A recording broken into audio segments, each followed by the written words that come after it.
Go safely, California.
And welcome to the January 25th, 2023 meeting of the Landlord Tenant Ad Hoc Committee. We will start the meeting off with a roll call, please. Committee Member Jennifer Schultz-Bortolet. Here. Committee Member Razmik Grigorian. Absent. Committee Member Victor Herpetian. Absent. Oh, right here. Let the record show Committee Member Herpetian is present. Committee Member Teal Marchand. Here. Committee Member James Son. Here. Committee Member Isabella Tevanian. Present.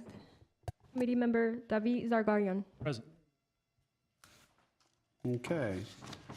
With that, we'll move on to regular business agenda. If we could have a reading of item 2, please. The agenda for the January 25th, 2023 regular meeting of the Landlord Tenant Ad Hoc Committee was posted on January 18th, 2023, on the bulletin board outside City Hall. Very good.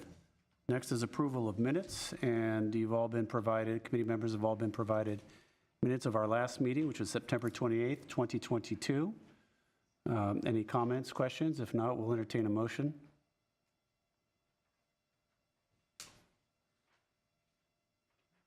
Anyone like to move to approve the minutes? Move to approve. We have a second? Second. We have a motion and a second. No opposition. We'll go ahead and approve the minutes. Item 4 is oral communication. Discussion is limited to items not a part of this agenda. Committee members may question or respond to the speaker, but there will be no debate or decision. Staff may refer the matter to the appropriate department for investigation and report. Do we have any calls or any cards that have been submitted for oral communications? No calls or calls. Okay. Seeing none, we'll move on to the business agenda.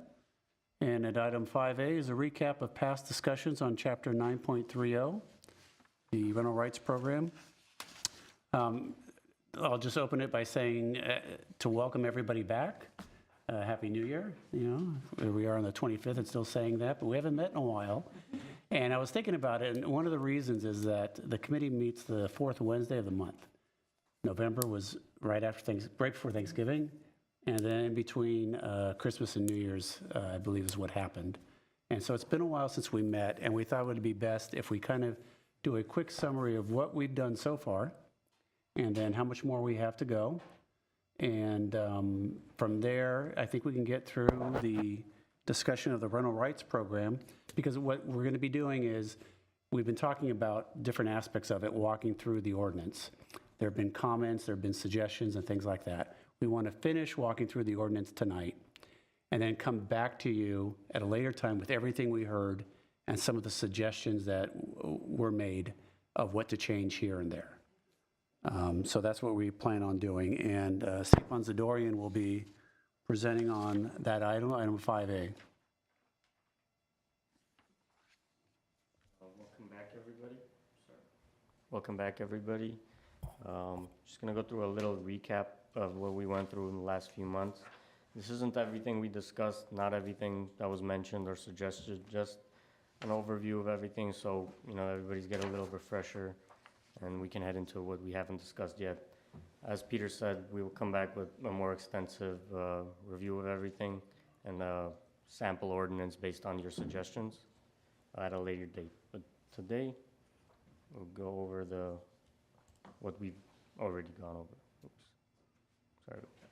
So, just in order of the actual ordinance, legislative purpose, there were comments that the overall legislative purpose should be amended or proposed different things that should be changed or taken out because it was so old. It was still the one from 2001 and things have changed. So some members suggested that we remove certain things and edit certain things. Definitions, again, some terms were suggested that they be reworked. Base rent was one of them to address utility bills and things like that. And then 9.30.022, let me remember what that was. That was just the part about the rollback when the ordinance originally passed. We had a rollback issue where landlords had to roll back rents depending on the date. That was suggested that it be removed completely from the ordinance.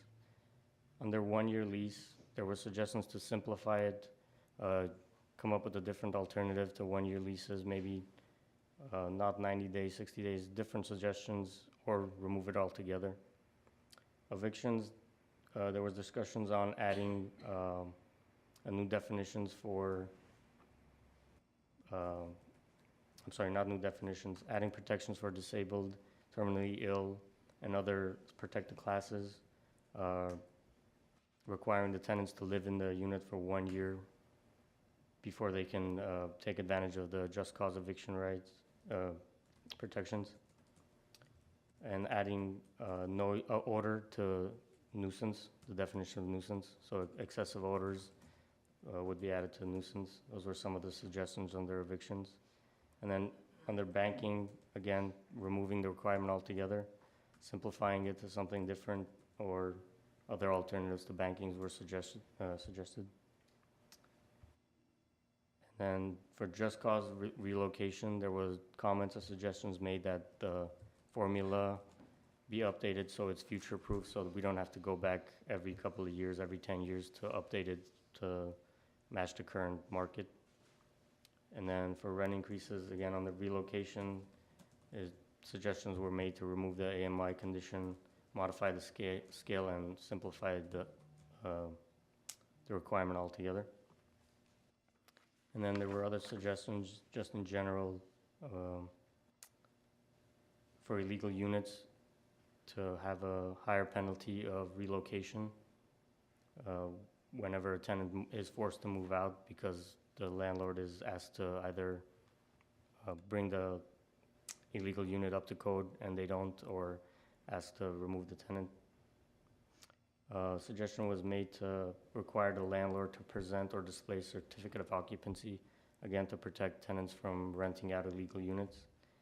And then suggestions were made to track evictions for enforcement purposes. Does anybody have any questions? Nope. All right. That'll wrap up the recap. So that's item 5B. We'll go to completing the review of Chapter 9.30. And I know we were at the end somewhere. Yeah, we're at affirmative defense and remedies. We can go one by one again if you'd like.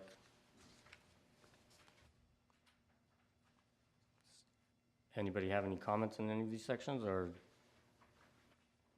Can you talk about a little bit about what it is? Lucy, you want to take these? Sure, happy to help. So I think we're looking at 9.30050. Yeah. What we've done is what the ordinance currently does is it identifies various areas of remedies for both landlords and tenants. And so the first one is defense to action to recover possession. Essentially what it says is that if a landlord does not comply with any of, with the chapter specifically, then the tenant can raise it as an affirmative defense. So for example, if the notice is improper, or if the landlord has not complied with some of the provisions of just cause, then after the unlawful detainer is filed, the tenant can raise those as an affirmative defense. Second is injunctive relief. Next is money damages. A landlord may seek money damages for a tenant's failure to reimburse the relocation assistance. So there is an opportunity for, the code does identify a mechanism for a landlord to recover if the tenant is non-compliant. And then the other two are just somewhat more legalese than anything.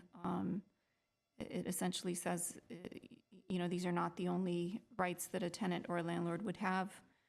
Certainly there are other remedies that are prescribed in state law that may also be available. And the last being, and this is really to avoid frivolous lawsuits, the prevailing party may be entitled for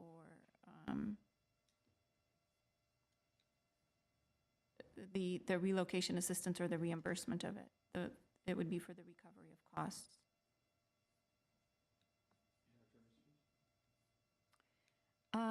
This doesn't say, and reasonable attorney's fees. So you just commented that this is potentially with respect to frivolous lawsuits. I mean, hypothetically, if the claim is brought. Victor, is your mic on? It's not limited to frivolous lawsuits, but it does cause someone to think twice in filing an action one way or the other, because beyond just the remedies that are prescribed here, they could also potentially be out of pocket in attorney's fees and then have to pay the other side's attorney's fees as well. What if they have contracted differently? If there's a contract that has either no attorney's fees or there is a provision limiting the attorney's fees? I think that becomes a matter for the court to determine. It would be a contract interpretation, but I think we say in here elsewhere that the parties cannot try to circumvent the ordinance by contracting around it, by saying you won't be entitled to relocation or working their way around the ordinance by negotiating a separate or a different contract. I agree with you on that. I guess my question is with regards to the attorney's fees provision, if the parties, it's now more common to see provisions limiting attorney's fees, either to $350, $500, $1,500, whatever the number is. So if the parties have agreed, for instance, we're going to put a cap on $5,000, and then you have this provision, should we add language that say unless separately agreed in writing, the party shall be entitled to its reasonable, or as may be agreed by the parties? So I think what you're suggesting is that the parties have agreed to the reasonable attorney's fees and have actually placed a value on what would be reasonable. And so I don't think that the additional language would be necessary, because this doesn't say, it just says that reasonable attorney's fees. And I think, again, if they are in court, that might be something that they would bring up and ask the judge to award. This just provides the mechanism for that to happen. Okay, well, the reason I say that is, usually when I read these types of provisions in the statutes, there's usually a language that if a party is found to be guilty of something, that the party gets to be, then the prevailing party would be able to recover attorney's fees and costs. In this instance, you're also saying to the tenant, if you should file a case and lose, you're gonna now be subject to the landlord's attorney's fees and costs, which is kind of a double-edged sword.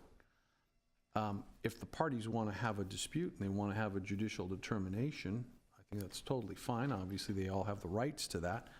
But why not keep the provisions consistent with what they've agreed to within their contract? So they've agreed already that if we have a dispute, we've agreed on a set number. Because oftentimes, it goes both ways, by the way. The tenant would be out attorney's fees. The landlord would also be out attorney's fees. So it's not limited to, as in your example, just the tenant being out attorney's fees. And usually, and typically, what would happen, the more common lawsuit is where the landlord sues the tenant, not the other way around. So generally, the tenant is left in a position of defending himself or herself instead of being the affirmative lawsuit, the one who's filing the lawsuit. True, but if they have a provision for attorney's fees, And typically, between the landlord and the tenant is being presented with a contract that has certain, 8 pages long with information in there about, your attorney's fees are going to be capped at, $500. Tenant typically does not read that. So if we plug that in there, at this point, we would have just capped that at that $500. I'm sorry, I totally disagree with that. You have a contract, you're supposed to read the contract. The fact that someone doesn't want to read it, now we're going to sit here and start to try to legislate something that says, well, they didn't read it. If they have a contract and the dispute arises from their contract, then at that point in time, I think that the statute should be consistent with what the contract has. The problem that we've seen in the past, and this is both ways, yes, the landlord will put the tenant on the defensive, but also there are predatory, let's just say, people out there that use attorney's fees as a basis to try to get an unfair advantage. And if the parties have already gone ahead and negotiated that, then we leave it like that, because essentially what we're saying here is, if you have a dispute because your contract is not consistent with the ordinance, then you're entitled to attorney's fees. Well, where would be the logical place to go to say, what are my attorney's fees? It's in my contract. Because otherwise what we're going to do is, I would be arguing to a judge, if my attorney's fees exceed what the contract allows, we should go by the statute and there's no cap on it. And the person that didn't win the lawsuit is going to come and say, but I agreed to this. This is what we agreed to, regardless who the prevailing party is.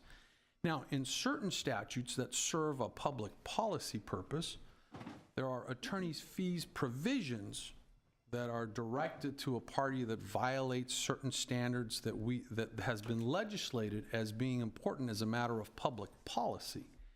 And in that instance, the attorney's fees also serves a deterrent purpose for people not wanting to engage in that type of activity. That does not arise necessarily from a contractual basis, but this seems that a big part of these potential disputes come from the underlying contract. So why wouldn't we want to say something to the extent that, as may be agreed between the parties, or unless it's been agreed between the parties, this is what will happen. I think that maintains the consistency, and I don't want to leave this to, oh, I didn't see this, I didn't see that. You're getting a 1-bedroom apartment or a 2-bedroom apartment, you check to make sure that there's 2 bedrooms. You check the provisions of your lease that say this is my rent, so that no one changes things. And I think the attorney fee provision, especially with the status currently of the judicial system and what's going on with eviction cases, I think it's extremely important that we're crystal clear and consistent. That will act as a deterrent to future lawsuits as well. I'm not going to argue with you over whether or not it's a good idea or a bad idea. The whole point of this is for the committee to provide suggestions that we can input into a report to the city council. I can just tell you that about 6 months ago, I helped 2 students who didn't speak English very well move into an apartment in Koreatown, and the lease agreement was 39 pages. I read everything. I read the whole thing because I'm a lawyer. And I was the guarantor, so I know I read everything. And there was a lot of stuff in an agreement, and I know those 2 students, they didn't read a lick of it, even though they were law students. So all I'm saying is that the idea that every tenant reads every agreement is really not the case, and many of them just get the lease agreement in English and may not have the fluency to read it. Well, but again, I don't want to pause on this point. If there's agreement on part of other committee members to include that type of an amendment into the existing ordinance, then we can do it. In my opinion, the ordinance does provide for reasonable attorney's fees. Now, the reasonable attorney's fees they agree to could be $500, and for a jury trial, that's going to be $10,000 or $15,000, and that may not be considered reasonable, even though they've agreed to that contractually, that they won't exceed more than $500. So it works both ways, and if the committee wishes to add that language in, we'll go ahead and make a note of it and move on to the next provision. I will agree with you as well. You would be amazed at how many people do not read the entire lease. And I can say that once again, just in working with GTU, the Glendale Tenants Union, and trying to support the tenant.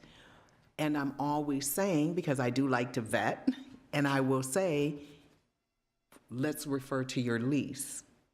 And it's amazing how I'm pulling hairs because they did not read everything in the lease, especially if a person has been at an apartment or their residence for years. It's not, most of the time, the lease is no longer readily available. It's all kind of things. And then we get into the age of the tenant, we get into language, as you mentioned. It's all kind of dynamics, but I believe we can have a happy medium. I will say that because I understand what you're saying as well. My point, though, is and with respect to communication, making sure that the lease is clear with regards to certain items, I think that goes to some of the outreach topics that we're talking about. But I think to say, well, they didn't read this, well, I might as well just go park in a parking spot and say I didn't read the sign, and I guess that's okay. I mean, I think this is a very dangerous area to go into. I totally agree with the idea that one of the points that we originally this committee was created was to help the parties communicate so that they knew where they stood. Your friends didn't have to sign a 39-page lease. They could have said, this is ridiculous. I've also seen situations where people have verbal agreements. I mean, it's kind of, that's the sword that comes on that side of it. But I think to say, well, someone didn't read something, again, I would rather have it be presented to them differently, maybe an initial next to the box, or something like that, or again, maintaining that the lease is presented in the language that the person considers their first language. I 100% on board with that. But to say, I didn't read this, that's exactly what's overweighed the entire judicial system right now, which is there are some viable and valid claims, but there's a lot of abuse. You file a jury trial request today, right or wrong, it's going to take a very long period of time, and we have additional COVID extensions coming on. You have people that are dealing with different dynamics. It's going to take between 3 to 6 months just to get your first date. And a lot of this is used for a strategic purpose, not necessarily for a legitimate purpose. So I prefer, and we've talked about this several times in the prior meetings, is how do we simplify, keep it between the landlord and the tenant? I think right now you're going to go in and we're going to have a full-blown hearing in front of a judge saying, did you really read the lease? What were you doing at the time that you signed it? Where was it on the hood of a car? Was it in an office somewhere? I think that that's dangerous, and that's not what our city council wants us to do at this point. So I'm totally against that type of language. I also had a question about the limitations of the attorney's fees on the rental agreements. Isn't that dictated by state law and or county? I mean, No, the parties are free to contract the amount of attorney's fees that because are. I thought that had changed where you just simply can't, it can't be No. more than X. No, not necessarily. No, the only thing is there has to be mutuality. So the landlord cannot say, if I win, I get attorney's fees, but if you lose, haha, you're out. No, it has to be under 1717 of the Civil Code. It has to be equally balanced. And that's why that's something that takes place at the negotiation process. So I think that's my 2 cents. Just to jump in as an example, let's just say that a landlord doesn't end up fails to pay the relocation assistance. You're suggesting that the contract, which presumably would limit attorney's fees to a cap of $1,500, $5,000, would essentially overrule what the statute is. That's what you're suggesting. I'm not saying to overrule it. What I'm saying Well, is if they refer the way to this- the contract, the way that this- would overrule the statute. if it That would, specific provision. it would be consistent with what they agreed to. It would overrule the contract. It would overrule the reasonable attorney's fees that, and costs that a judge would essentially decide on. Potentially, yeah. Not potentially, yes. But you have agreements that also say the prevailing party gets reasonable attorney's fees. There are agreements that don't have a cap. I mean, Right, that's but very common as let's well. let's take the extreme position. The extreme position in this case is landlord kicks out tenant, doesn't pay their fees and relocation fees, and tenant takes them to court, and then worst case scenario, it's either capped at nothing or 1,500 or 5,000. Let's just whatever it is. So that would be the suggestion. I would rather, yes, essentially with what you're saying, yes. But what I'm also suggesting is if, let's say, the landlord has an obligation to pay the relocation fees and does not pay, and then the tenant is deemed the prevailing party, then that there's another consequence for the benefit of the tenant. So if you don't pay the relocation fees, okay, and it's determined that the non-payment of relocation fees was not justified or in bad faith, then you could put in the language, notwithstanding any agreement between the parties, the prevailing party would be entitled to their reasonable attorney fees. Let me give you the exact scenario. Let's say you give your first relocation, and then you have to give the second relocation, say within 5 business days after they move. And you give a little bit less because you say you owed $500 in rent. And the tenant says, no, I didn't. And they say, well, I think that you did, and this is my reason why. And the tenant says, I'm going to take you to court. And they have an agreement, and the landlord made a good faith attempt, made a determination, paid it, and the tenant wins. And now all of a sudden the attorney says $20,000 in attorney's fees. Is that what we're trying to promote? Because there are agreements that I've seen in the past get litigated because the security deposit was a dispute. And the person said $300 for painting. And they said no, and they hired an attorney to do that. And they went into a big lawsuit, and there's attorney's fees, and they did this, and I'm just trying, now, most of these, by the way, will probably be within small claims court. So I would much rather provide for a simple formula, again, simplifying, saying if you don't pay the relocation and it's determined that you were incorrect in doing so, for the amount that was withheld, there's a consequence to that, okay? And that benefits the tenant. Because guess what's also gonna happen? There's also predatory attorneys that take money away from the tenants when it should be going to the tenant. They use the case as a means to drum up and say, we're gonna get the landlord on the run and we're gonna hit him with 400 discovery questions, and you know the drill. And then what happens? The tenants is great, I get it. And then the attorney's sitting there saying, fantastic, according to our agreement, I get my contingency, I get my hourly, here's pennies for you, I cashed out, haha. And I've seen that. I've been consulted by tenants that have come to me and said, I had a case and look what I ended up with. This isn't right. So I would rather reward the tenant than the attorney. I would rather say the landlord didn't give you your money, so you get your money because of that. I think that the other way around, because don't forget, there are landlords out there that can also get other attorneys that are going to make it very expensive. And now the tenant's in a situation where they're being forced out otherwise. So if you just make this between landlord and tenant, because what is this, what's the purpose to this thing? The person has to move. Don't screw around with them, give them their money, let them leave. Right? That's the purpose. Why complicate it? So I pulled up the sample form that, the sample lease that the AOA puts out. It was available online, free. And the paragraph 24 refers to attorney's fees, and it says, if any legal action or proceeding be brought by either party to this agreement, the prevailing party shall be reimbursed for all reasonable attorney's fees up to but not more than $500 in addition to other damages awarded. So in the example that Mr. Zergarian offered, if a tenant presents this contract to an attorney, and an attorney knowing that their fees are going to be capped at $500, they're not going to get more than $500 from a landlord, they're going to think twice before agreeing to represent the tenant. That's and true. likely will not. And so now you've got a tenant who is out the relocation fees, doesn't have legal representation because a lawyer is not going to risk potentially not getting, not being the prevailing party and getting the attorney's fees No, they have paid. a remedy. They can go to small claims court. And here's another statistic. Find out in all the eviction cases that are filed, how many times landlords have prevailed and they've been awarded attorney's fees and they haven't gotten the money that they were awarded nor their attorney's fees and they were out.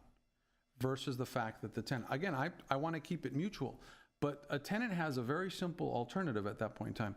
If that's how you want to operate, and I don't think you're a straight shooter, I'm going to go rent elsewhere. Remember, we're assuming a fair marketplace across the board. And if that's how they want to negotiate, then that's how they want to negotiate. I mean, there are certain laws, for instance, that deal with bringing animals onto the property. So an owner cannot, as a result of a disability, a proper disability, cannot prevent a tenant from having an animal, okay, that qualifies. And if they should take steps against the tenant, public policy has determined that under the disability provisions, it's important that the tenant have remedies available to them because of public policy concerns. And in those cases, if you violate it, I don't think the rental agreement provisions comply because now you're basing it off that statute. I think here, when you're dealing with relocation amounts, and we're talking amounts that are less than the small claims minimum, first of all, my question is, why would a person even want to get a lawyer involved at that point in time? Because I will tell you that if you took this case to a small claims judge, I think it could, first of all, it'd be a quick resolution, and secondly, there's no added cost to either side, and it's still a legal judgment at the end of it. So I think that that remedy is much more of a practical course. Of course, people have the right to get a lawyer, but I think, again, what we're doing is we're pitting landlords against tenants, and unfortunately, I've seen a few security deposit cases that got litigated, whether the cleaner did a proper job for the deduction and all this other stuff, just to trump the attorneys. Look, I'm a lawyer, but unfortunately, I think at this point in time, the more the lawyers get involved in these types of relationships, I think it can just potentially complicate it. That's it. So in the interest of moving things forward, I see we're back, you know. We've been off 2 months, but we're right back where we were before we broke. In the interest of just moving things forward, we've heard from committee member Herpetin quite a bit. Is there anyone else with any type of comment on this? Is there any majority group that might want to propose a change or no? Because if not, then I think we've heard enough that we can move on. We should, my suggestion is to table this specific part of it and move forward and give us a little bit of time to think about the Okay, details. is there a desire to have staff see if they can find any other language that might exist out there that I know Lucy has read from, was it the Apartment Owner Association, Lucy, in their language? Peter, we can just bring it back with everything else in the suggestions and then have All right, everybody well, will vote on it. All with right, then let's make a note that this was an area of discussion but Yeah, I mean, we're bringing everything decision was else made. back, Okay. so we're here just to get suggestions. And Just to hear from other committee members, do you have any thoughts on this that you'd like us to include in our notes at this point or later time? neutral. Okay. Like he say, mentioning it's very important that we, as a committee, we try to make simple things for landlord and tenant relationship. So that must be helpful to show up. Thank you. So moving on. the next section is enforcement procedures. This allows the city to fine, give administrative citations, and those type of things for violations of the ordinance. Any thoughts on this part? I'll ask a question. Have we had to issue any fines against anyone or administrative citations yet?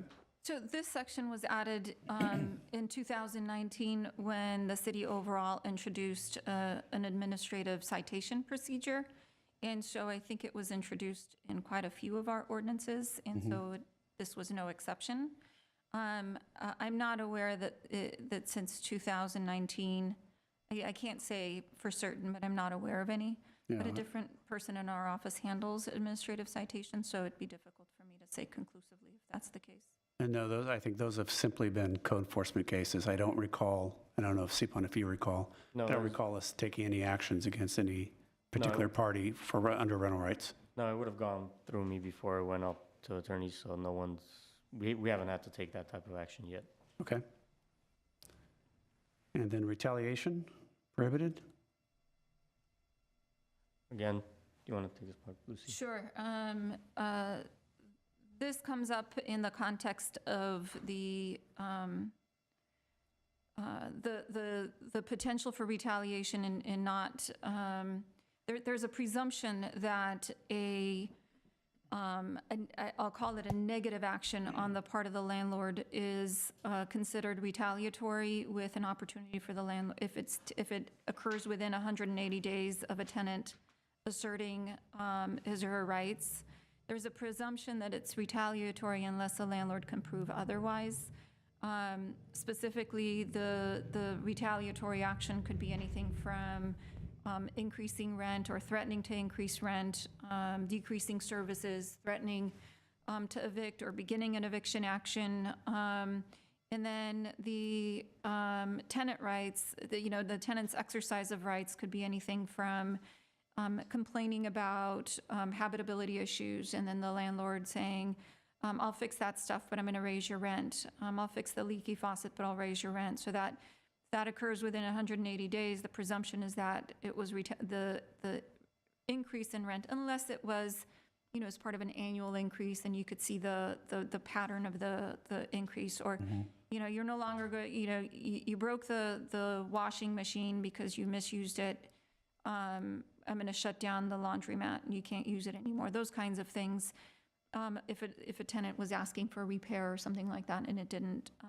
So that essentially is when a tenant could potentially appeal to the city. These are ones where we have in the past reviewed, and we generally like to try to get compliance to the extent that we can.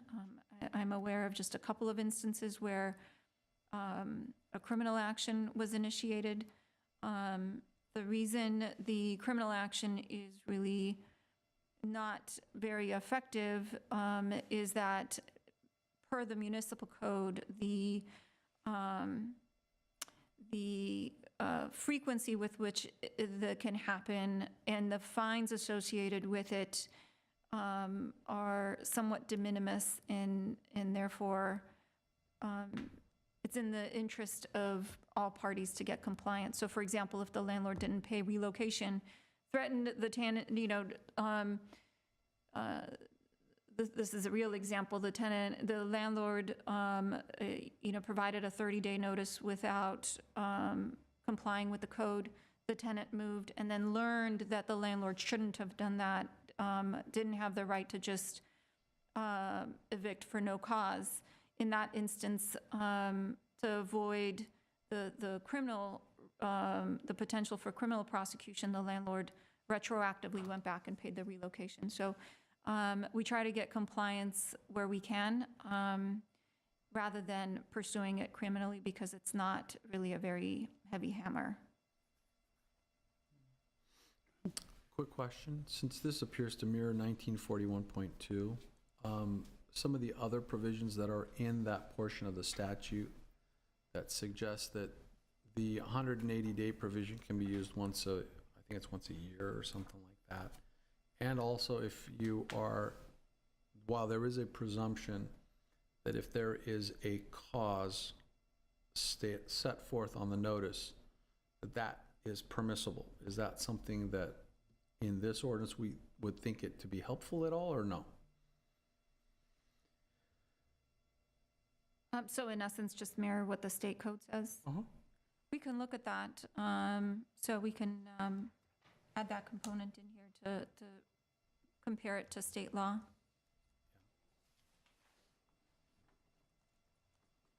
Anything else? Hearing none, we'll move to penalties for violations. So I spoke to this when I was speaking to the other. This is the admin citation schedule. No, this is the penalty for violation. It's essentially the same, throughout the municipal code. Okay.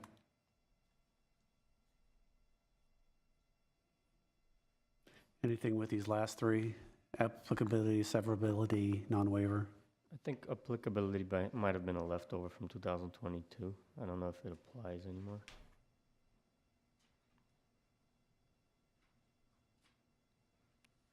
I think it might be a reference to the notices of eviction from back. Lucy, so potentially remove that? I think at this point we probably can, because it was for notices served on or after, and I think an appreciable amount of time has passed that we could probably remove that. Right.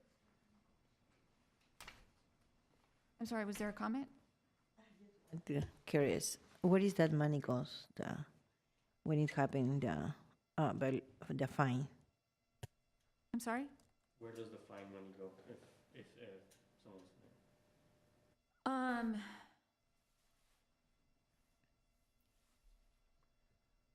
I think it goes into the general fund, Correct. the city's general fund.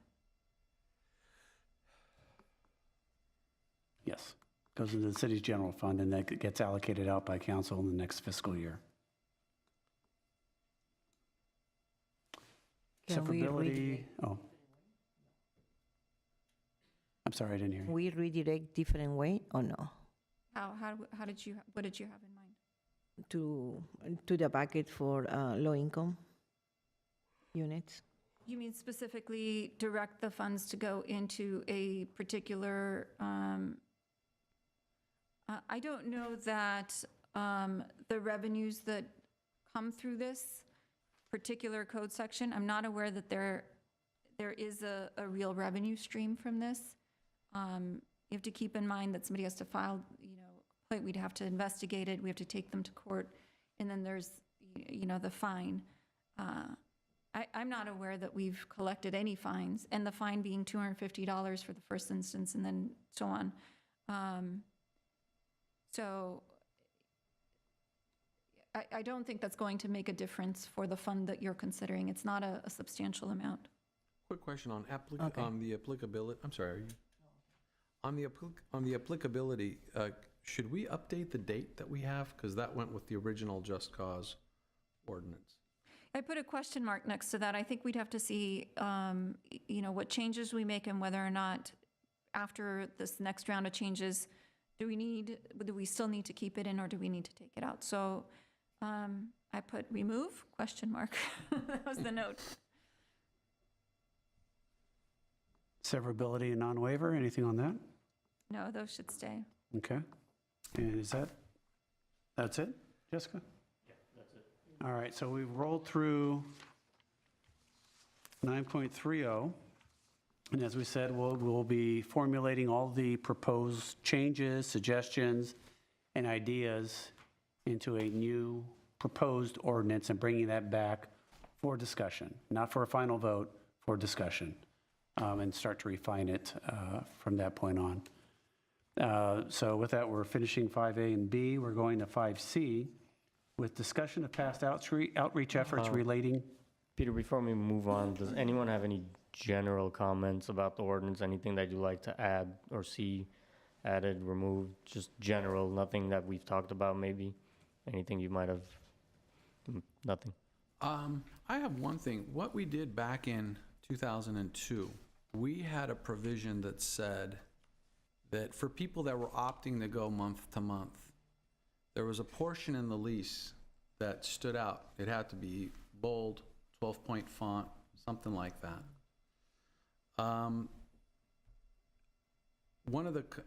Per that discussion that we were having earlier about like the attorney's fees provision and things like that, one of the things that I've recommended to clients to kind of keep it very straightforward so that you avoid the 39-page leases, and some of the larger landlords actually do this. They use a cover page, okay?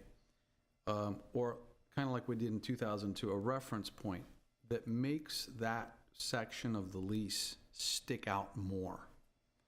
So for instance, your term, it's a 1-year lease. Do something where it's a little bit larger or in a box or something. Your rent, this much. Your attorney's fees, $500. Whatever. Your occupants that are permitted, you, so-and-so, so-and-so, and so. It takes it out of the blurring of all the boilerplate language. And most people will ask you, how much is my rent? Where can I park?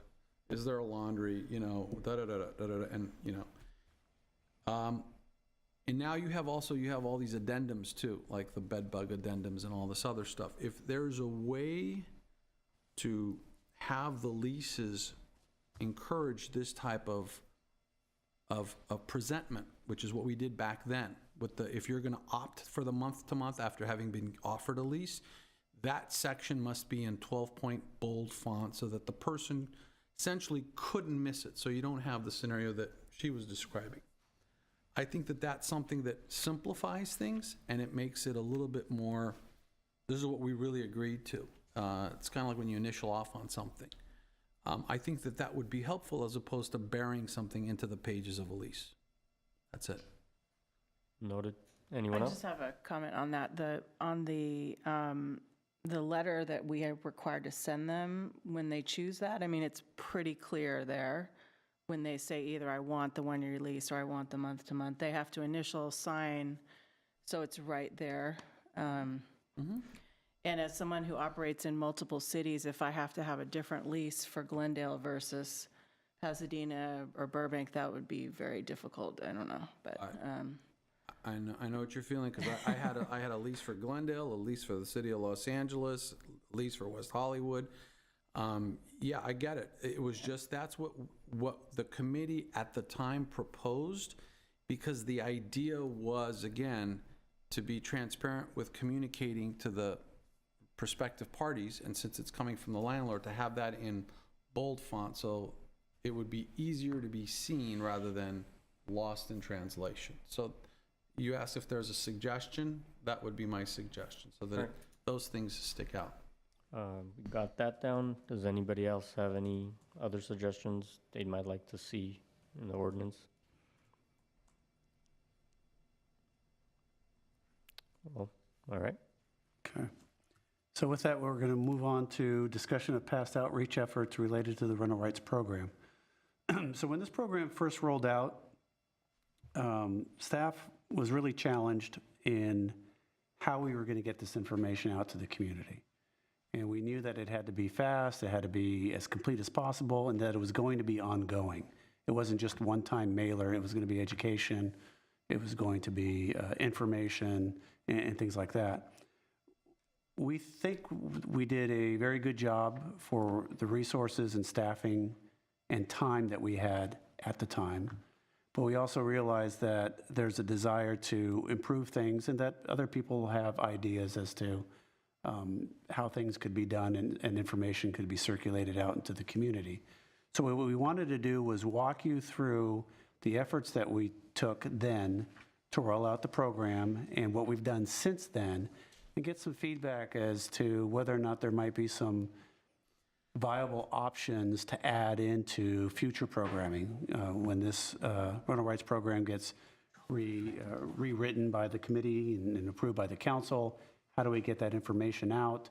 Are there some best practices in community outreach that exist that we didn't consider? And that's the purpose of this presentation, is to walk you through that and talk about maybe what you think worked, didn't work, and new ideas. So, Supon, you want to walk us through? We just turned on the heat a little bit. All right. See, apparently it's doing Wow, I fine. remember how hot it used to be when we were in here. We didn't have the AC on, Checking right? on and he says I'm doing just fine, so. I didn't realize it was going. So to touch on what Peter said, I'm going to go over some of the things that we did to provide outreach and education to the public. I've provided a report a few times because we kept passing this meeting on and on. You have it in front of you as well, and then we have some of the flyers and attachments that we sent out to the public in the last few years. And with that, I'll just begin.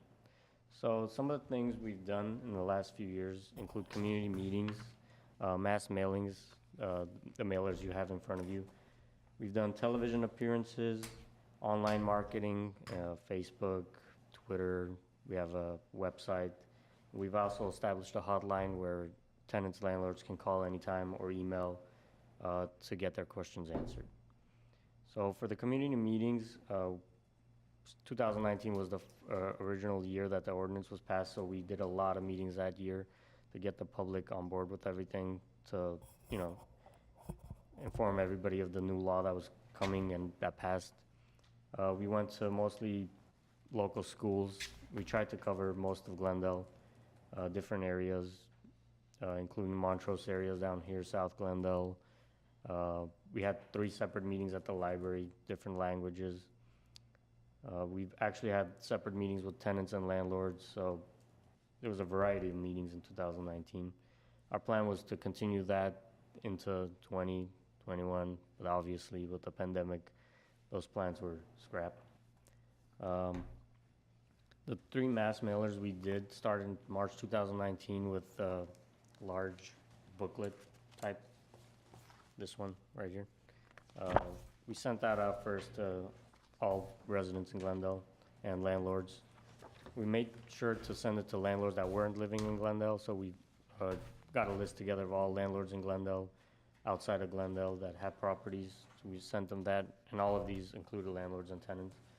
The second one was this smaller one, this smaller brochure, and the third one was this larger, you open it up, the giant brochure. And then in 2021, we sent out this quick small mailer, and we sent these out to landlords periodically. Whenever we notice a new landlord has purchased a building, we send them one of the booklets or brochures just so they're aware of the laws. We send it out to tenants that might not be aware of the rental rights program. So it's an ongoing basis we send these out, but we haven't done a really big mailer since 2021. Supon, in those mailings, was that the Every Door Direct program we were using through the post office? Right, So it was a brochure and a program that the post office has that if you have a mailing product, you can dictate that they deliver it to every residential door that they deliver to. And then we included landlords as well. So every residential dwelling unit received that mailing. And then we augmented it with the landlord program. And can you remind me, Suphan, where did we get the listing of landlords? We don't require landlords now we don't have a rental registry. So it's not, we do not have an official rolling membership of all the landlords of all the buildings. And so can you remind me how we went about obtaining and putting together a list of landlords? I believe we used different resources. It wasn't one list where we like, oh, we have it. I'm sorry? Probably CoStar. Right. There was, I don't know if it was CoStar, but there was some private agency we used that had information like that. And I think we used our GWP to just verify whether those properties might have been property owners based on, the utilities of those property owners. So just verified it from the list we got from a private agency. And then There was data from the county assessors as well. County assessors as Yeah. well. I think we had about 7,000 landlords we mailed to. I can't remember how many of them were outside of Glendale, but the total I think was like 7,000 landlords and over 60,000 households that receive this. All of these actually. So. Question. These are how many times mailings? How many times? Yeah. We've done one almost every year, except 2022 was more individual mailings, nothing mass like we've done in the past. So rather than just kind of doing it like that, is there any way to like include a link or some info like on a monthly utility bill that they're gonna get that? 'Cause with this, they may or may not get it, number one. Number two, with the monthly bill, it's always kind of in front of them and it's a reminder. Because if you get this, maybe they just chuck it away. And it's not until a couple of hits before the person realizes, oh, this is actually helpful stuff. They could think it's junk mail. Yeah. Yeah. But if it's on the back of a bill or something, rental rights, info, click here, go there. We can definitely do that. We've tried doing it in the past. The thing is that the GWP bills, there's a waiting list of people that want to use that system to advertise things. So they have a list. So it's not just our department that sends out mailers. You can actually advertise on a utility bill? Not advertised, but there are other city departments that have programs that they're trying to get information out. So we would have to get in the queue. Missing an opportunity. No, not private advertising. And their billing cycle were every few months. Yeah, it's every few months. What about the As a- DMV? It has a TV monitoring the building when they're operating. A lot of people pretty much claim they vote for. You need to turn your mic on. Yeah. I think that's why they're What about the calling. DMV? I went over there and I asked how much is the advertisement, but it's only for community Announcements? matters. Yeah, At DMV? yes. We can look into that. Two things. With the GWP, the only thing is that a lot of landlords that don't live here won't receive the same information. That's one. And for the DMV, there's a lot of people that live outside of Glendale, and that information might not be relevant to, and I don't know how the DMV would feel about that. Oh, are you talking about the landlords? So I just, Oh, I'm talking about the tenants when we need to, some important things. All right, noted it down, and we can look into all of it. That reminds me, one thing that we did do, Glendale school districts have a Thursday folder. I don't know what they call it now. It's an online system they use instead of the Thursday folder. We advertise with that as well. So they allow you to post flyers and things like that for the students' parents to see. It used to be called a Thursday folder. I'm not sure what it's called now. It used to be a physical folder they take home to their parents, but now it's online. It's all online. It was called Peachtree. I believe so, something Yeah. like that. Yes, we did utilize that as well to try and get the information out as quickly as possible.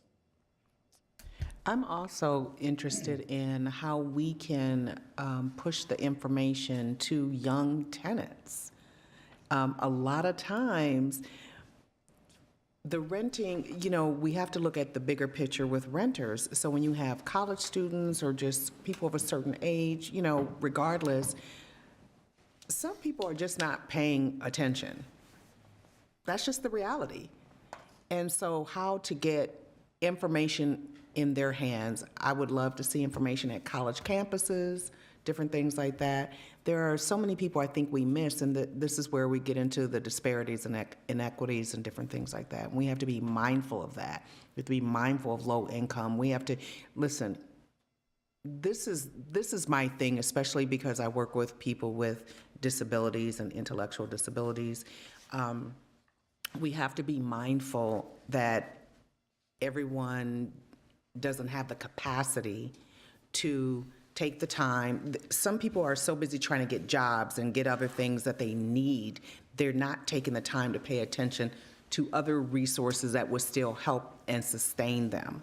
So I'm really big on how we can get information to everyone, and I think that's where the outreach, like, I don't care if it's a coffee or tea or whatever, putting things on college campuses, putting things at libraries where people who don't have computers in the homes are going to libraries to use the computers, different things like that.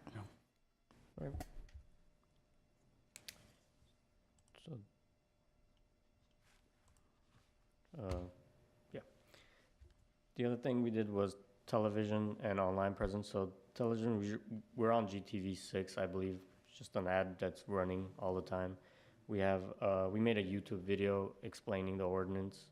That was aired on GTV6 as well as US Armenia and ARTN. We've actually visited both stations and spoken to multiple hosts that advertised for us and played the video. Allowed, I don't remember if there was callers, but the host asked questions about the rental rights and other housing related issues. It was in multiple languages too, that we converted the video, right? Right, the YouTube video was in multiple languages, Spanish, Armenian, I believe Tagalog, if I'm not mistaken, and obviously English. Online, again, we've been posting on Facebook every once in a while. Our management office takes care of that. Instagram, Twitter, we don't have our own page for any of these. It's the city page that we post flyers and things on, so we don't have a Facebook page that's a rental rights Facebook page or rental rights Instagram page. We have our website that anyone can visit, get information there. So Theo, when you mentioned online and young people, trying to reach young people, for us, online was the way to get it. I mean, you know, Facebook, Instagram, Twitter, that's, where a lot of them live on. Right. Are those videos available on the Glendale website too? Yeah, there should be links on the website. I think it's the bottom of the page to read on it. One other thing that we did was we put out a survey to, advertise the program and to get an understanding of how people understand the program and not. I believe we had 150 participants. We tried to get as many people as possible. We had a prize they could win. It was a $100 Amazon card, if I'm not mistaken. We did that as well, just try to, get an understanding of how people are perceiving the ordinance, what they understand, what they don't understand. That was also, I believe, 2019-20. We also made some presentations and offered presentations to certain groups. I know we did mailings and dropped off materials at the GTU and some of their meetings. I think we made a couple of presentations to a couple of nonprofits that serve the community as well. So we made those efforts as well. Yeah, especially now with a lot of the local charities are really helping with the tenants applying with vouchers. And so, like Families Forward, I mean, we're getting so much involvement from those types of organizations, so making sure they know about it too. I think most of them do, but they're actively participating with applicants to help them get their application going through. And even in some cases, they are providing the security deposit. Is that right? If you think of any specific agencies, let us know, and we can put them on our list. Yeah, I'll do that. I do know agencies like Catholic Charities, the Armenian Relief Society have helped clients in the past. I don't know if there are others. If there are, we'd like to hear of them and reach out to them.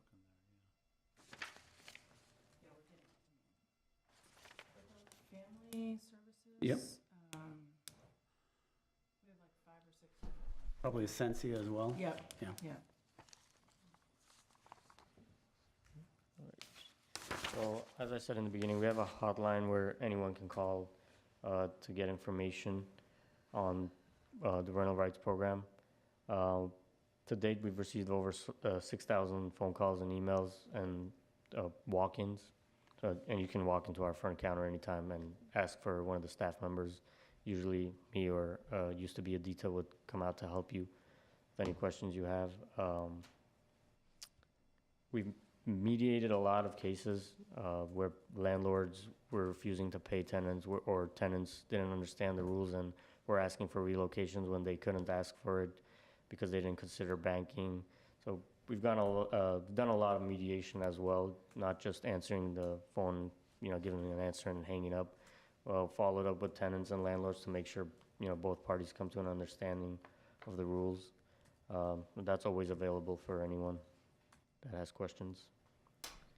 And then in the last couple of years has really impacted our ability to, reach out to the public, have community meetings. We were planning on doing meetings once a month, and then in different zip codes, different areas, and then taking the data and then, trying to figure out where the most need is. Everything was canceled because of the stay-at-home orders.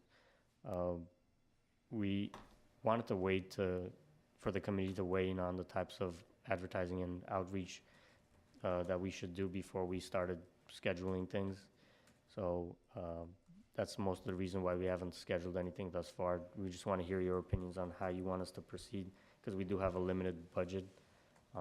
So we usually use it on the mass mailings, and that costs us upwards of $50,000 just to mail everything out. So we wanted to hold off and get everybody's opinion before we did another mass mailing or started scheduling meetings. And that's where the future outreach comes in. Gonna take your opinions and suggestions into consideration. Peter? One of the interesting side effects, I think, of COVID-19 and the pandemic was that we really saw a lot of the population shift to online. And, virtually we had to go online. And so we saw a lot of people getting more comfortable of applying for things online. And this whole process of us having to do mass mailers started to get us to think whether or not mass mailers are still the way to go in the future or not. But then if not, how do you try to get everyone to continue to be online and look for these things? A lot of people went online because they had to. And I think a lot of them had help with agencies in filling out some of that COVID relief programs that were out there and all that. I don't know, it seems like that's the challenge for us moving forward.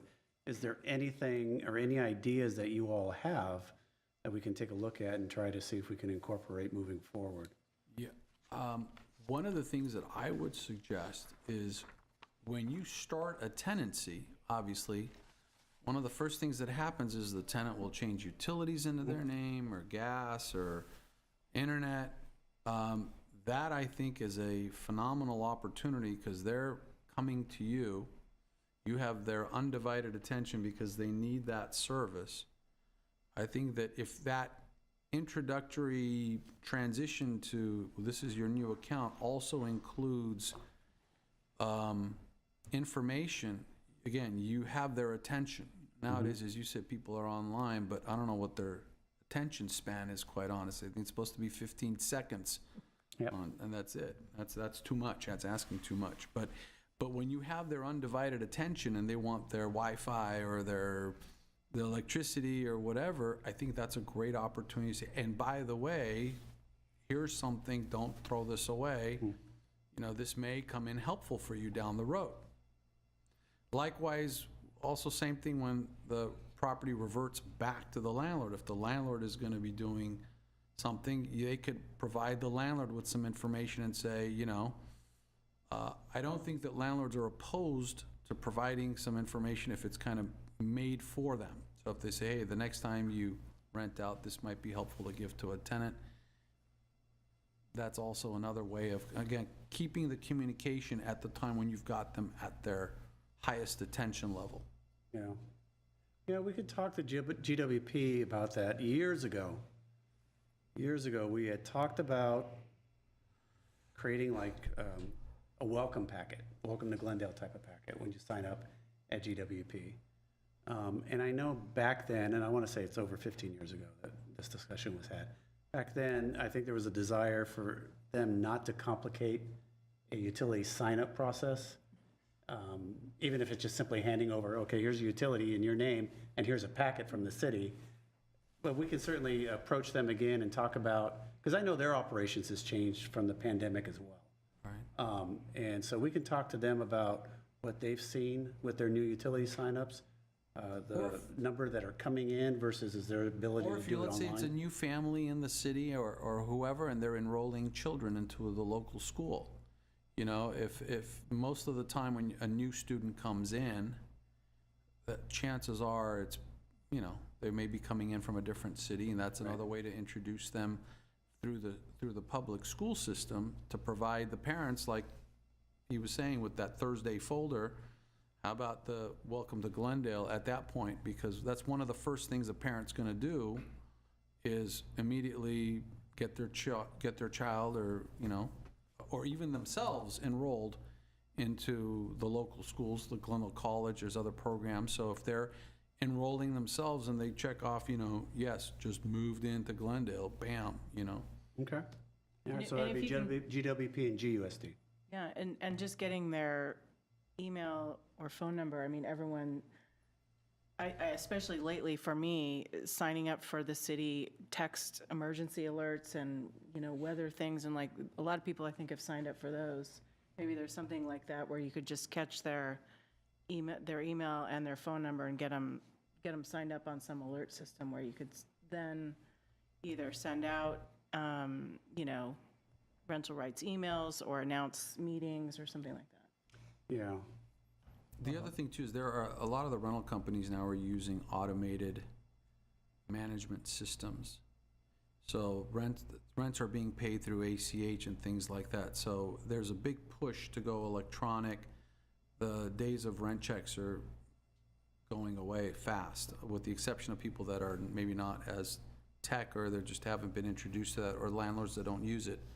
Some of those companies have the ability to send out, obviously, mass emails and texts, because that's how you make the transaction happen, is you have to register a mobile number or an email. And again, I don't know if there's a way to partner up with those companies as well and say, hey, if you have tenants that are being serviced in this area, or, you know, offer the landlords a small incentive on that back end, if we can also include, if that company will allow us to respond back with the confirmation code, and on the bottom it says, by the way, for renters' rights, you know, City of Glendale is available, cityofglendale.org, whatever it is, you know. Okay. Any other ideas? Thoughts? As far as the mass mailers, I wouldn't do away with them completely. I would probably change them up and do a more targeted approach to specific parts of Glendale. I mean, I don't think you know, houses on the hill really need these. As far as landlords are concerned, I think they're sophisticated enough where, you know, probably wasting your time with this. But targeted approach, mass mailing is probably the way to go. I'd be out of business if they were I sophisticated. think, I think for me personally, the mass mailing did help me, and that was what brought me to the attention of what was going on. I did go to one of the community meetings, and I didn't see that as informational session. There were just a lot of angry people venting. I don't know if people remember some of those community meetings. But for me personally, the mass mailings and the hotline was really helpful. I do agree the fact that, you know, no matter how effective the outreach programs are or how extensive they are, it's only going to reach the people who are actually interested in it, or when it's applying to them at that point in time. I like the fact that, you know, maybe we should create maybe a one-page flyer that we can suggest to the landlords to include with a lease, when they're signing up, or when they're including it with a rental increase. Just like a one-page template that people can, landlords can print out or copy, and then they can just attach it to rent increase notices and/or new tenant leases, because that's when people are gonna, I feel like they're gonna actually pay attention to it, because it's actually applicable to them. Yes, that's what I was wondering. Why can't this go almost like an addendum into as part of the lease, even if it's just, the rental rights program ordinance here? Just, why not? It may scare a landlord, I don't know. But at the same time, he who has nothing to hide, hides nothing. So I think it would be kind of nice to be included, or again, like you said, an addendum, just another sheet that says, here are your rights. But it's for both parties at the end of the day, landlords and tenants. And it could be as simple as, it doesn't have to be as detailed. It could be as Right. just simple as, this is a website, or this is a hotline, or you have any questions about your rights, this is where you can Exactly. go. It could be That something. way, yeah, maybe some landlords will be a little bit apprehensive about giving them too much information, but then at least give them a way or a place where they can have some sort of information for themselves if they have any questions. Lucy or Sipon, I don't know if I'm remembering this correctly. Did we have concerns early on about mandating pages that would be attached to documents and leases and agreements back then? I know there were concerns about providing forms that we created online, so we only gave assistance as to what each individual form created by landlords should have. We didn't want to give them a template per se. Do you recall anything about or requiring an attachment or amendment to every contract like that? It would essentially be that, right? Like if we required a form to be attached to a contract and then incorporated into the terms of the contract, it would essentially be dictating the terms of the contract. The only time that I could see that we've done that is in the context of one of the code sections where we say the notice shall have the following. And so we've provided some very specific language as it relates to a single term, but not broader than that. Do you see potential problems with considering that with a requirement? I think we would probably still not recommend having templates, but when we find that certain language should be presented in a particular form, we could certainly do that. A different section, for example, that would be, in big bold letters, you shall have this section stated this way. We could potentially do that, but not. But as James stated, though, could, with every rent increase that a landlord gives, could we require that some paper that we generate and provide them, even if it's just a flyer and it says simply, you are entitled to certain rights, you've been giving a rent increase, to understand what your rights are under a rent increase scenario, here's the city's webpage. So I think we do have something like that, right? Like when we say, you give me a second, I think I'll find it. I think the discussion is on a initial lease, not on an increase. So when the a tenant is signing up to get a unit, the landlord also provides a flyer with the application or the lease that they're giving the tenant. I don't think it's for rent increases, or That's what Peter was saying. Peter was saying, but I think the committee was talking about an initial tenant, right? Not a rent increase.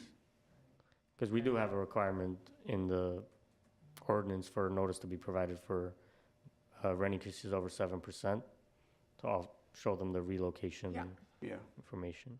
So 9.30031, required information on notice to quit or other written notice of termination. So you're suggesting that there also be required information on notice of increase? I guess I thought that's what I was hearing.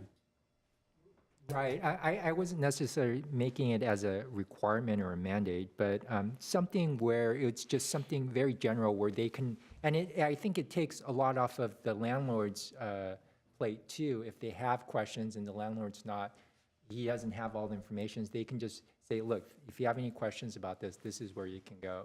But upon the lease itself, not the lease that has the increase. We're saying when why you not? get a lease. I know, that's what we're Well, not so much, clarifying. not so much what your lease is saying, but in terms of what your rights are. If you have questions Right, about your but rights. when you're a first-time renter, when you're renting from a place, it Right, can be right. included in that Yeah, lease. it can be included Yes, in the Or lease. like a flyer Yeah. attached It to would the be lease. much easier to do it just as, like, you're required to hand out this booklet when you sign a lease. Right, and I then mean- check that you received it, Kinda little like box. a- Yeah, because lead- we do like that the with the lead mold notice. and we do bed bugs. That's what I'm and, saying, you like, know. that's why I was likening it to that Yeah. addendum that we do. We've also seen it, for example, certain agencies require that landlords provide certain notice in a common area, like in the laundry room, so that there's a notice that's posted. But yeah, like the fresh air ordinance, we had to post that at the buildings too, so. Like in the commonplace areas, the Right. mailing, like where the Like at the mailboxes are. mailbox, Right, or in the laundry room, or right when you enter the garage or something. Right. Okay, we can look at that, think of that. I can see some landlords not liking that, but Are you thinking that it's voluntary or is it mandated by? I would like it to be voluntary. Because, I mean, then what's the enforcement? Right. Well, I mean, for example, We're gonna distribute free for the landlords. Oh, yeah. Because sometimes they said, sorry. Because sometimes they goes, okay, what size is gonna be the copy? How far from here, from the door? Excuses, they're not, that they don't have the right answers, and they try to delay something that is important. We can certainly let landlords know in our mass mailings that we've got these materials that you could attach and hand out with your documents and things like that. Whether or not they would do it, though, I guess is the question. You give them a property tax break, they will. If we had the powers of the county assessors, maybe we could, but we don't. I still like $1,000. the What's the outreaches. lineup for that? I'm curious, when you said a lot of people were arguing or fussing during some of the meetings, was that the tenants complaining or It was landlord? both. It was the tenants both, yeah. complaining, and then was the landlord saying that, you know, I haven't raised rents for years, and now I feel like I have to raise it. And then they didn't like the fact that, you know, the city was telling them that these were the restrictions or so forth. But I didn't see it as an information meeting. I saw it more as people going there for them to vent their frustrations on what was going on. Yeah, Well- I think you're right. I think a lot of those first meetings were people who did not come to the council meetings and thought that might be an opportunity, those community meetings might be our opportunity to get changes made. And it's, no, you know, the ordinance was adopted, this is it. Well, then if someone is guiding that meeting, you just need the proper, We tried, it was very difficult. Oh, There you was a didn't couple of have meetings- Teal. There was one meeting I thought we might. you didn't have Teal. Yeah, it was Teal, not. Teal would have I think done, if you had I those, would have done again, that you'd have part to very say, well. This is not to discuss your opinion. Exactly. This is to explain what is already in place and help you understand the rules for everyone. Or have Like- 10 minutes or 15 minutes of that venting, but it's really has to be guided by the right person. Nothing But beats towards the 3 end, a.m. meeting. after the first initial ones, they started to be more informative, I think. And then, as Sipon said, then COVID came and Yeah. we lost all momentum. And we need to try and pick it up again. Was it the council meeting that went to 2 a.m., 3 a.m., that one? 3 a.m.? 3 a.m., yeah. We went were from here. 6 to 3 We were a.m. here for that. New record. Any other ideas? If not, you could, take some time to think about it and come back to us at the next meeting. But we are very open to hearing any other suggestions about, getting the word out to the community. Regarding the next meeting, do you want to come back and look at outreach again with some ideas?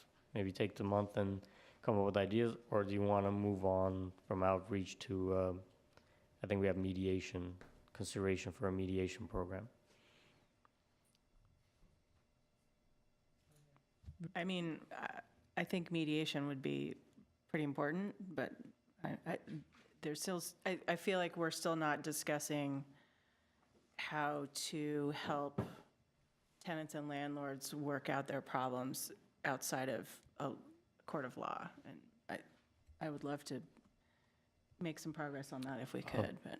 we still have 5 more meetings, if I'm not mistaken, so we have time for mediation. If we can still come back to outreach next meeting, and then mediation the following, we would have 4 more meetings to discuss, or 3 more meetings before we wrap up. But I don't think we're going to be bringing back a draft of the ordinance at the next meeting. I think it might No. take us 2 meetings or so to get it ready and go, right? right, I And just so mean, finishing outreach, we can come back to outreach at the next meeting and then go right into beginning of mediation discussion? it's up to the committee how you want to handle it. If you feel like you need, I mean, we can go do both next week. Yeah. I'd like to start off with the outreach, just, and it gives us a little bit of time to think a little bit more in terms of if we have any ideas, and then move forward from there if there are no other new ideas. I'd like to do both. Okay. All right, well, we'll touch Yeah. base then back on the beginning of outreach. We Just, have one caller on the line for Right. 5C. Oh, one caller for that? Just- Okay. if you're taking this month to think about it, there's nothing outside, like, think outside the box. There's no limits to what Yeah. you can come up with. We can work around, just see what we can do on our end. So don't limit yourself to, oh, it's not possible, it's too expensive. We might be able, it might spark another idea, so. What about, do we have any kind of office or gazebo that they used to have long ago on the cities, that when they welcome to come to the city and they give it away all the information? No, not in one location. We do have the housing office where someone can come and get rental rights information, but not a particular area where someone can go and Outside. get everything from every department, no. Yeah, outside, like, it could be a good idea because sometimes kids from high school, they are asking for hours, volunteer hours. Maybe we can use that workforce for that opportunity, because it's going to be outside. It can be in the Americana, it can be by Glendale Galleria, or many others. Good points, because GTU placed the table too. Yeah. Anywhere there is opportunity, we take it, and why not the city does the same way? We did try having staff at certain city events that were outside, celebrations and things like that, at tables and all that. But they were really, although there was a large group of people there to celebrate whatever the event was, carnival or festival, whatever it was, very few of them, I think, went to tables trying to get information. You're almost outside- standing at the table trying to draw them in. Outside the church as well. Holy Family is a very big Sunday. Community is huge attending the services. I guess it's 3 services in the morning and couple in the afternoon. Only one day. And also in North Brand, there is another one. Can't recall, Incarnation, I guess, is the name of the church. It brings a lot of people from different ways. So whoever is interested, they approach. And they ask what is going on.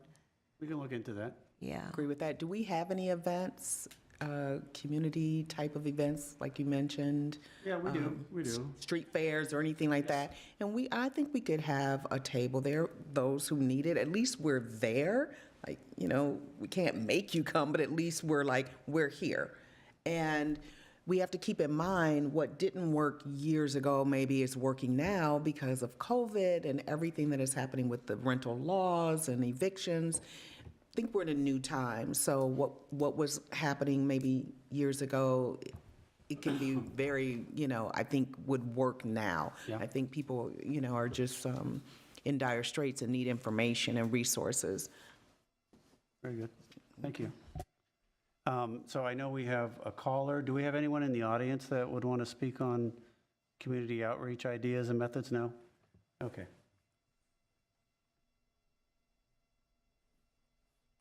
Herbert, are you there? Yes, I'm here. Thank you. You're on air. You have 2 minutes. Thank you very much, committee members, and my name is Herbert Bolano. I want to address and continue with the concept that I presented to this committee the last time you met, and that is that the objectives of any policy that you create, including forms, have a significant amount of clarity and simplicity. And I am addressing the issue that you were just discussing on 5C with regard to how to communicate to the tenant and facilitate the landlord how to communicate the rental rights, especially when there is a rental increase or at the end of the lease, or as the lease is being renewed. My suggestion is that the city provide a form that would be easy to fill out, either online or as a PDF that could be printed and downloaded from a specific site on the city's housing website. It's a rather confusing issue, especially with the issue of what banking is, because it's new and it's particular to Glendale. And so having a form that begins with a carry forward amount, right, plus the amount of the increase with lines that define the actual limitations would be very, very helpful. And the form could be as a guideline for any other organization that may want to create a facsimile of it to explain or to attach to a contract. The objective is to make sure that there is no potential for conflict or differences of opinion with regard to what the law provides. Now, I have other opinions with regard to the topics that you're presenting, but in the last time I talked, I was limited to 2 minutes, and it's kind of unfortunate for me because I have several ideas that I want to present. Thank you. Thank you. Thank you. No other callers? Okay. Anything else? If not, we would be moving on to item 6, which is committee and/or staff comments. Anything not on the agenda? No? And then we have no new business, so if there's agreement, we then have adjournment. Are we going to be discussing rental registry throughout this process? That was not a task that was assigned by the city council. We can certainly hear if the thoughts of the committee, and we can take some of that back to council, but it wasn't a directive by them to look at rent registry. They did take a look at that. At least it was a previous council that took a look at that and looked at some options and elected not to pursue rental registry. I think we agreed in our last meeting we would have an open session to discuss any topics that were not assigned by council, just in general. Anything that you have suggestions, we take note of everything and go to council. And say that the committee was interested in pursuing these other areas of discussion. If the council wishes to expand or extend the term of the group, then they would take your ideas potentially and then say, we'd like for you to continue to meet and continue to discuss, you know, these few ideas, these additional ideas that you had not been tasked with in the past. Maybe in advance of that meeting where it's kind of an open suggestion meeting of things, we can provide some past staff reports that we provided to the council on rent registry and things like that. And then you can read that and then come to that meeting with any questions or thoughts or new ideas or suggestions. Anything else? All right, seeing none other, then it looks like we're going to adjourn at 7:32. Thank you very much. Thank you.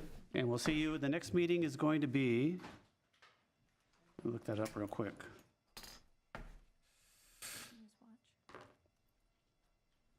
Where's my calendar? February 22nd? Yep. Yes? Yes. Okay. Then we will see you on February 22nd.